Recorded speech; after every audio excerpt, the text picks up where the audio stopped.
Je vous fais vivre une croisière de 3 jours sur mon bateau de croisière pour vous faire découvrir l'envers du décor de mon quotidien de membre d'équipage, patineuse professionnelle et créatrice de contenu. Tout le monde pense que je passe mon temps sur la glace à m'entraîner comme une athlète de haut niveau et à faire 12 spectacles par semaine. Pas du tout! Le patin, c'est que l'une des nombreuses missions que je dois faire à bord de mon bateau. D'ailleurs, je vais toutes les classer parce que s'il y a des missions que j'aime bien faire, il y en a d'autres qui sont un peu moins cool, voire carrément bizarres. En bonus, vous aurez le droit à plein d'anecdotes ultra croustillantes et je vais même vous emmener dans des endroits que je vous ai jamais montrés avant sur ma chaîne YouTube. On rentre directement dans le vif du sujet. Là, je suis à Los Angeles, mais on n'a pas le temps de visiter parce qu'aujourd'hui, c'est la journée d'embarquement qui est l'une des plus chargées pour moi. Derrière moi, il y a actuellement 3500 nouveaux passagers qui sont en train d'embarquer sur mon bateau pour une croisière de 3 jours. Faut s'imaginer que c'est un peu le chassé-croisé entre les juilletistes et ceux qui partent en vacances au mois d'août. Il y a de la valise dans tous les sens, les gosses hurlent pour savoir quand est-ce qu'on arrive et la moitié des vacanciers en sont déjà à leur deuxième cocktail. Et moi, ma mission en tant que membre d'équipage, c'est de les rendre heureux. Parce que qui dit passager au taquet, dit membre d'équipage bien occupé. Je vais vite retourner à bord car aujourd'hui au programme on doit faire le briefing de sécurité des passagers. Je vais travailler au comptoir de vente de forfait internet. Oui je sais c'est ultra bizarre pour une patineuse professionnelle mais je vais tout vous expliquer. Et ce soir on attaquera avec notre premier spectacle de la croisière. Mais avant ça je me suis changée en uniforme pour attaquer ma première mission de la journée qui n'a absolument rien à voir avec le patin. L'une des plus grosses particularités sur les bateaux de croisière c'est que notre plus grosse mission en tant que membre d'équipage, que tu sois coiffeur, électricien ou homme de ménage, c'est la sécurité. Et ça commence dès l'embarquement de nos nouveaux passagers avec le briefing de sécurité. Ok, j'ai un gilet jaune, mais je vous jure que c'est pas pour aller jeter des pavés sur l'Arc de Triomphe. Ok, vous voyez le briefing de sécurité dans l'avion où les tests de l'air vous expliquent ce qu'il faut faire si jamais votre avion va se crasher? Bah nous c'est un peu pareil, sauf version maritime. J'explique aux gens tout ce qu'ils devront faire si jamais notre bateau commence à couler. Et vous savez quoi, c'est un peu comme dans l'avion, la plupart des gens m'écoutent pas, alors que vous feriez mieux d'écouter, c'est arrivé à certains collègues, hein. Je vais être honnête avec vous, le briefing de sécurité, c'est tout simplement la mission que j'aime le moins sur le bateau. On reste debout pendant des heures à répéter le même discours en boucle. C'est pas trop l'éclat, soyons honnêtes. Honnêtement, le seul truc qui fait passer le temps, c'est quand on a des passagers qui ont des t-shirts marrants. Mais bon, j'imagine que c'est normal d'avoir certaines facettes de son métier qu'on aime un peu moins. Et vous inquiétez pas, parce que dans la vidéo, je vais vous parler d'une mission que j'adore sur ce bateau. Il y a des nouveaux membres d'équipage qui sont arrivés pour me relever. Là, j'ai une pause de 2 heures, mais attention parce que ma journée est loin d'être terminée. En fait, les croisières courtes comme celles que je vous fais vivre dans cette vidéo, elles sont ultra intenses. Dites-vous qu'on a quasiment autant de travail que sur une croisière de 7 jours, sauf que là, c'est tout condensé en 3 jours. Du coup, par exemple, les spectacles de patin comme celui que je vais vous faire vivre ce soir, dites-vous que sur une croisière de 7 jours, on en a 4, et sur une croisière de 3 jours, on en a 3, donc quasiment autant. Comme là, ma journée va pas se terminer avant tard ce soir, j'aime bien me couper un peu de la vie sur les bateaux de croisière en jouant à ce jeu, June's Journey. Dans ce jeu mobile, t'es dans la peau de l'héroïne June Parker qui veut absolument résoudre le mystérieux meurtre de sa sœur. Elle sait qu'il y a quelque chose d'anormal derrière ce drame familial. Et même sans badge ni accès au dossier de la police, elle va décider elle-même de mener sa propre enquête. Et justement pour la faire avancer, tu dois trouver des objets précis le plus rapidement possible dans des décors ultra bien réussis. Chaque scène révèle des indices qui dévoilent de nouveaux secrets sur l'histoire de la famille de June et surtout te permettent de te rapprocher de la vérité. Au début, les premiers chapitres sont assez faciles, mais je te promets qu'après ça devient assez compliqué. C'est ça que j'aime vraiment avec ce jeu, c'est que ça te met dans une bulle de concentration pour trouver les objets cachés le plus rapidement possible. À côté de ça, pour avancer dans l'enquête et pour pouvoir faire évoluer ton personnage, tu peux toi-même décorer ta propre île et ton manoir. Du coup, c'est un jeu qui est à la fois relaxant et stimulant. Il est parfait si tu aimes les jeux d'enquête et que en même temps, tu es quelqu'un de créatif. Le jeu est pas du tout ennuyé puisque l'histoire évolue constamment avec de nouveaux chapitres chaque semaine. Régulièrement, il y a des événements à durée limitée qui sont organisés avec des récompenses exclusives. Tu peux débloquer des décorations rares et même des bonus. Et alors, ce que je trouve le plus réussi avec ce jeu, ce sont toutes les images et l'esthétique ultra réussie. Ça te plonge dans l'ambiance glamour des années 20. On est sur un mood très Gatsby le Magnifique. Le jeu est dispo sur Android, iOS si tu as un iPhone et même sur PC. Tu peux le télécharger gratuitement en cliquant sur mon lien en description ou en scannant le code QR qui s'affiche à l'écran. Ça me soutient beaucoup au passage, donc merci à tous ceux qui téléchargeront ce jeu et merci à June's Journey de m'avoir accompagné sur cette vidéo. Il est temps de débloquer une nouvelle mission les amis, assez joué. Là je file aider nos passagers à se connecter à internet. Comment ça une patineuse qui vend des forfaits internet? Oui je sais, j'anticipe ce que vous pensez derrière votre écran. C'est possible que vous soyez pas au courant, mais vivre sur un bateau de croisière c'est incompatible avec avoir une box avec un internet illimité et ultra rapide. Le pire pour moi c'est les journées comme celle de demain où on est en mer toute la journée et où le seul réseau que je peux utiliser c'est celui proposé par mon bateau. Chaque semaine j'ai droit à 2 heures d'internet gratuit sur ce réseau, ce qui va très vite. Et si j'ai besoin de plus d'internet, c'est 4 $ de l'heure.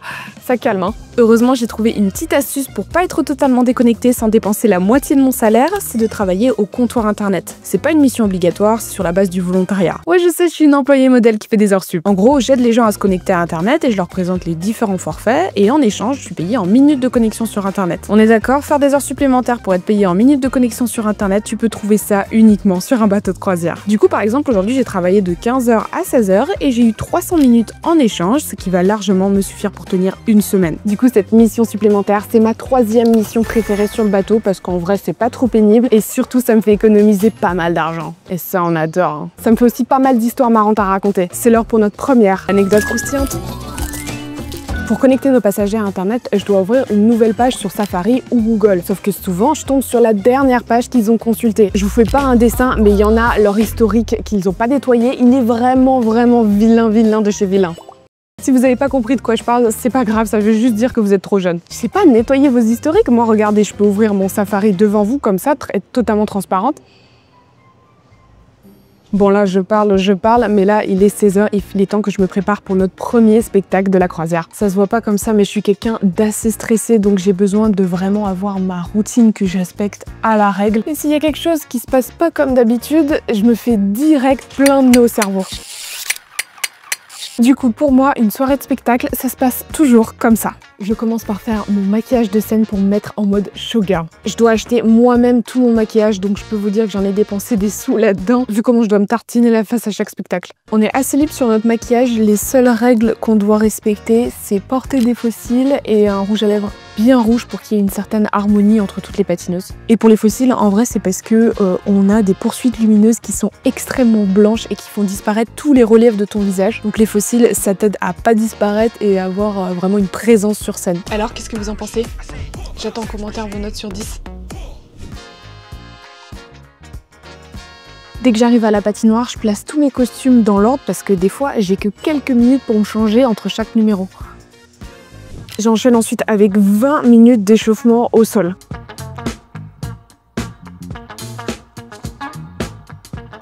J'enchaîne avec 30 minutes d'entraînement sur la glace. Je vais répéter 1 à 2 fois chaque élément technique que je fais dans le spectacle. C'est un moment hyper important parce que dès que le spectacle démarre, on est direct à fond. On n'a pas du temps pour bien se mettre dans les patins. C'est comme si en Formule 1, on leur enlevait leur tour pour faire chauffer leurs pneus. Tu vas direct comme ça à sec. Ensuite, je vais manger. Oui, je sais, il est 17h30. Même les vieux à l'EHPAD, ils mangent plus tard que moi. Mais j'ai pas le choix. Tous mes spectacles sont pile pendant les heures de repas. Puis je vais vous dire un truc. Même quand j'ai pas spectacle, je mange hyper tôt sur le bateau parce qu'en fait, dès que t'as un truc spécial, genre des brownies ou des frites à la cantine, si t'es pas dans les premiers à manger, tu peux être sûr que t'en verras même pas la couleur. Après le repas, je retourne dans ma cabine pour un temps calme, pour pouvoir me concentrer. Ma règle, c'est pas de téléphone avant le spectacle, du coup j'utilise ma tablette, mais pour lire. Là, 45 minutes avant le spectacle, on va avoir notre réunion avec tous les patineurs pour pouvoir faire un débriefing vidéo des spectacles précédents. Notre capitaine va nous donner toutes les corrections qu'on doit faire au niveau de la chorégraphie. Je vous le dis maintenant parce que je peux rien vous filmer là-bas puisque c'est un moment assez sérieux. Là, c'est l'heure du petit foot pour s'échauffer. Juste avant le spectacle, je vais vous montrer. Je veux pas me vanter, mais j'ai un petit niveau en dribble.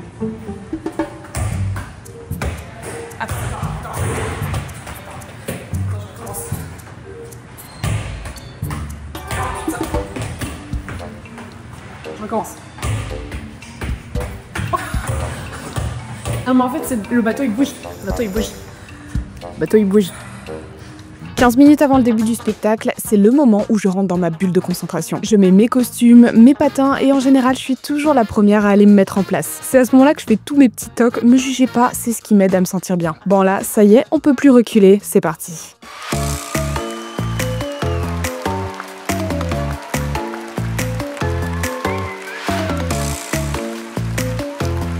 Ça y est, on a enfin terminé. Pendant que je m'étire, je voulais en profiter pour vous montrer quelque chose qui surprend tous nos passagers dès que je leur en parle. Est-ce que vous savez comment on fait pour surfacer notre glace qui, je rappelle quand même, est 3 à 4 fois plus petite qu'une patinoire classique qu'on trouve sur la terre ferme? Parce qu'on pourrait juste pas utiliser une Zamboni classique, enfin elle pourrait même pas faire un aller-retour, elle serait déjà coincée sur notre minuscule glace. Du coup, pour refaire la glace, on a une machine qui a été spécialement conçue pour les bateaux de croisière. Je vous la montre, vous allez voir, elle est trop mignonne. Ok, la journée a été plutôt longue, donc je vais aller enlever tout ça, me doucher, me poser dans mon lit, regarder 2-3 vidéos YouTube et dodo tôt parce que demain, on a une journée encore bien chargée les amis. Allez, bisous. Bien le bonjour les amis, bon matin, comme diraient nos amis québécois. Jour 2 de la croisière, il est... Je ne sais pas quelle heure il est. Oh. Franchement, honnêtement, le premier qui me critique, il doit m'envoyer une vidéo de mon spectacle de patin où il fait tous les éléments techniques. On va voir s'il se réveille à 7h du sbar le lendemain. Bon, en vrai, personne se pose la question, mais je vais la poser. Est-ce que je dors bien dans ma boîte de 6 mètres carrés? Franchement, je vais vous dire, ça dépend des gens, mais moi, je peux vous dire que je dors excessivement bien. Déjà, ma fenêtre, elle est formidable. Elle laisse pas passer la lumière du jour. La galère, tu sais, des rayons du soleil qui viennent dans tes yeux et qui te réveillent, moi ça, je connais pas. C'est un bon point. Le seul truc qui peut potentiellement me réveiller, et si ça me réveille et ça m'empêche de faire une grasse mat, je peux vous dire que je suis d'une humeur massacrante. C'est lié au fait que ma cabine là, elle est située à l'avant du bateau. Ça veut dire qu'elle est à côté de 1. Des propulseurs qui permettent de faire bouger le bateau de droite à gauche, et 2.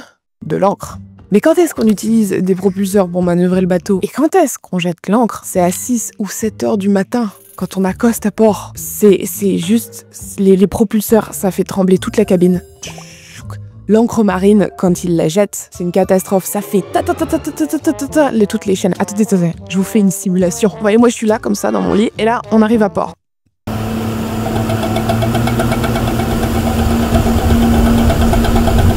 Heureusement, ce qui me sauve, je sais pas ce qui se passe, mais ça va me réveiller les premiers jours où je suis à bord. Mais au fur et à mesure du temps, mon cerveau s'habitue. Il sait que ces bruits-là, c'est totalement ok, on n'est pas en train de couler, et je me réveille même plus.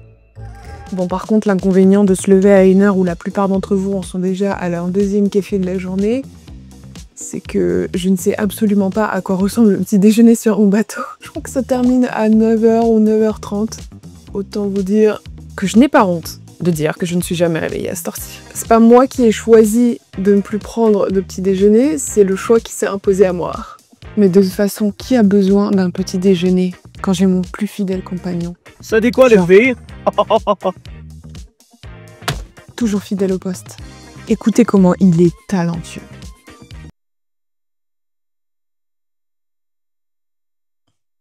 C'est un peu long là.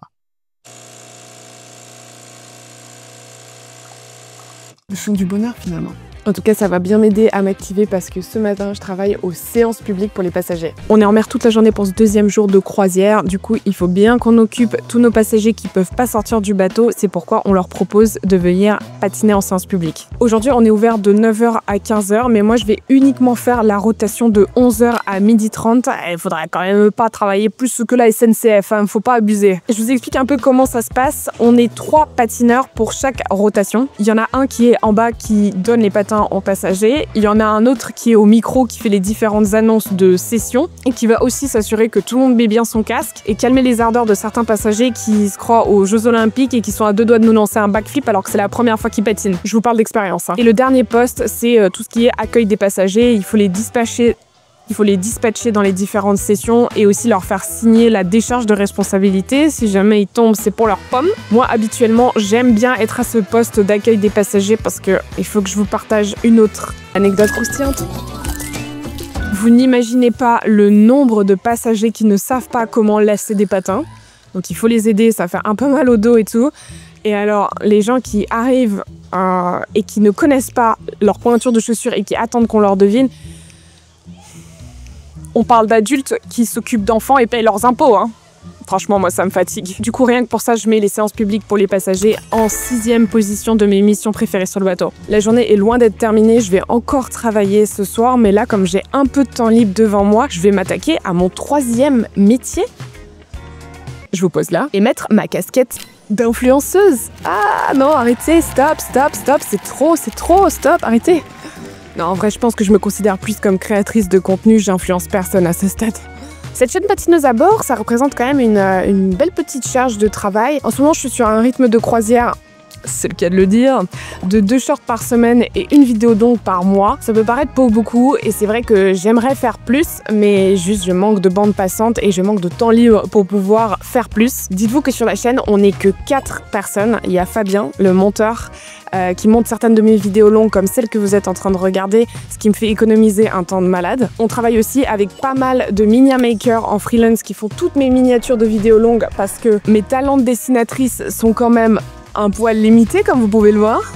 Toute la partie administrative qui casse la tête et toute la partie de négociation avec les sponsors qui nous accompagnent sur les vidéos, je l'ai délégué à mon copain, fallait bien qu'il serve à quelque chose. Donc l'URSSAF, s'il y a un problème, venez pas me chercher, moi je suis pas au courant. Et puis après, il y a moi qui écrit, tourne, monte toutes les vidéos courtes que vous voyez sur mon TikTok, Instagram et sur YouTube. J'écris et je monte certaines des vidéos longues que vous voyez sur ma chaîne. Globalement, dès que j'ai du temps libre en journée, vous me trouverez ici en train de plancher sur l'écriture d'un script ou le montage de la prochaine vidéo. Mais ça ne dérange pas d'y passer autant de temps parce que honnêtement, la création de contenu, c'est ma deuxième mission préférée sur ce bateau. J'ai adoré ça dès le début, même quand la chaîne rapportait littéralement 0. Et je suis fière qu'aujourd'hui,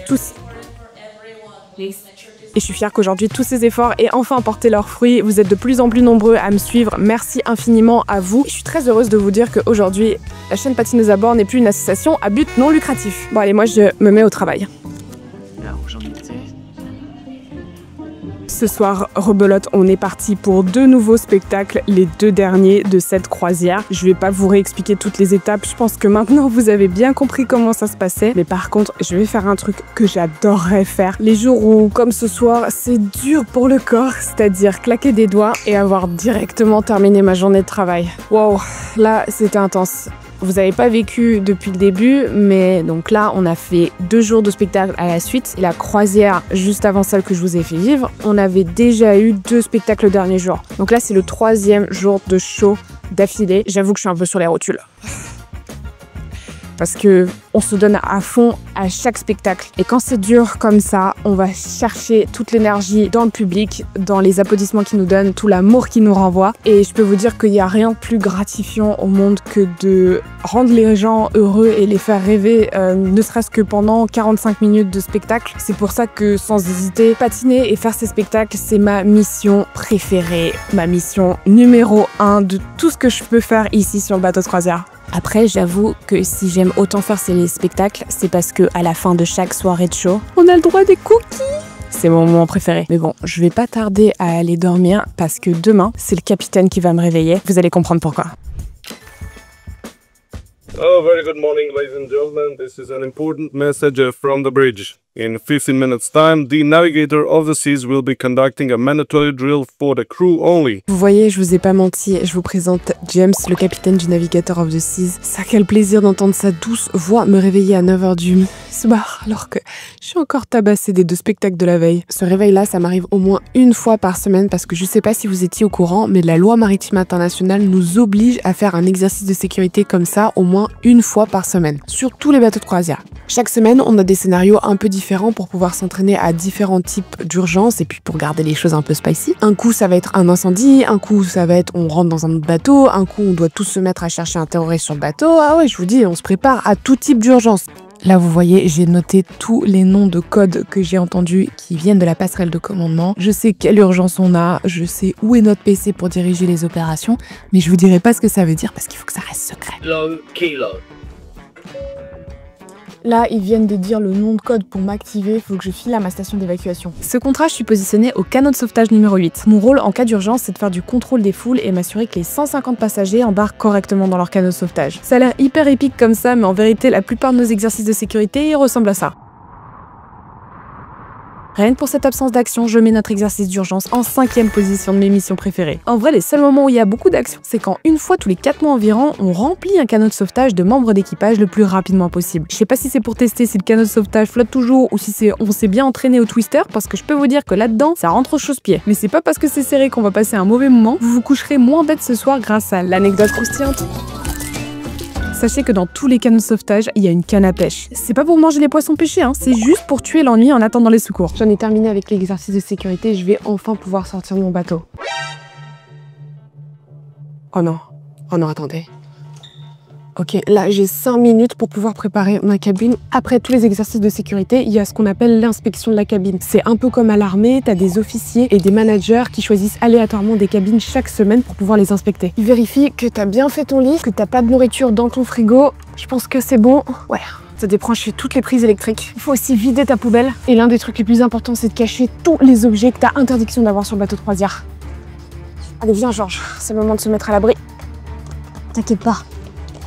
Maman va venir te chercher. Heureusement que je les ai entendus au bout du couloir parce que franchement j'avais la flemme de me faire recaler. Après t'as le droit à une contre-inspection, c'est trop pénible. Oh punaise, ils sont là. Franchement je suis la boss, ils y ont vu que du feu. Là j'ai un peu de temps libre devant moi, je vais aller faire de la création de contenu. Mais attention parce que je vais retravailler ce soir et la mission de ce soir, je pense qu'elle va pas mal vous choquer. Oh, c'est typiquement dans ces moments-là que je vous fous un peu le seum avec mes stories Instagram. Typiquement, quand je suis sur la terre ferme comme ça, j'en profite pour faire des escales en poil. La dernière fois, je suis allée dans un resort incroyable, je me suis même fait masser. Aujourd'hui, on est à Ensenada au Mexique, c'est un port que je connais bien. Et ce qui est bien avec le fait de revenir souvent dans les mêmes ports, c'est que je peux avoir mes adresses favorites et y retourner. Là, par exemple, on va aller dans un restaurant que je connais bien. J'y suis allée au moins une dizaine de fois. Ils doivent penser que je reviens à chaque fois ici parce que j'adore leur nourriture. Alors oui, mais c'est surtout leur Wi-Fi que j'adore. Ça va ultra vite. Je peux faire toutes mes mises à jour en un claquement de doigts et ça, c'est très très rare. Ok les amis, je suis de retour sur mon bateau de croisière. Je me suis changée tout en noir pour la dernière mission de ce soir de 20h45 à 21h45. Cette mission, vous allez voir, elle va vous surprendre. Elle est assez inédite quand même. Et surtout, c'est la preuve que quand tu travailles sur les bateaux de croisière, faut être prêt à tout apprendre. Dites-vous que dans cette vidéo, on a quand même fait du briefing sécurité, on a fait de l'accueil clientèle, j'ai été patineuse professionnelle et là ce soir, je vais encore faire quelque chose d'assez insolite. C'est vrai que c'est un peu tard, je vous avoue que je préférerais largement passer mon dimanche soir sous ma couette à regarder une série sur Netflix ou une vidéo sur YouTube, mais ce qui me sauve, c'est les temps de trajet entre ma cabine et l'endroit où je vais travailler. Et vous savez quoi? Comme je sais que vous croyez que ce que vous voyez, je vais lancer un chronomètre depuis ma cabine jusqu'à là-haut. Ok, vous êtes prêts? C'est parti. Et je vais même pas tricher, je vais prendre les escaliers.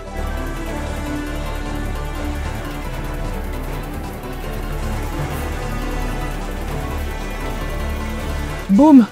51 secondes. Les seuls qui peuvent faire mieux que moi, c'est ceux qui sont en télétravail.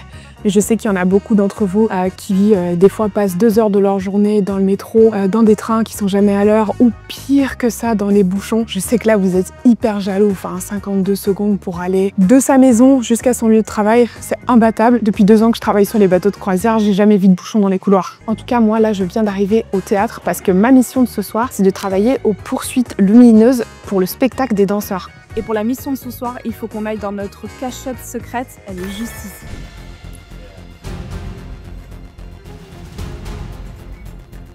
Voilà où je travaille, on est juste au-dessus des spectateurs. Là, vous avez la scène.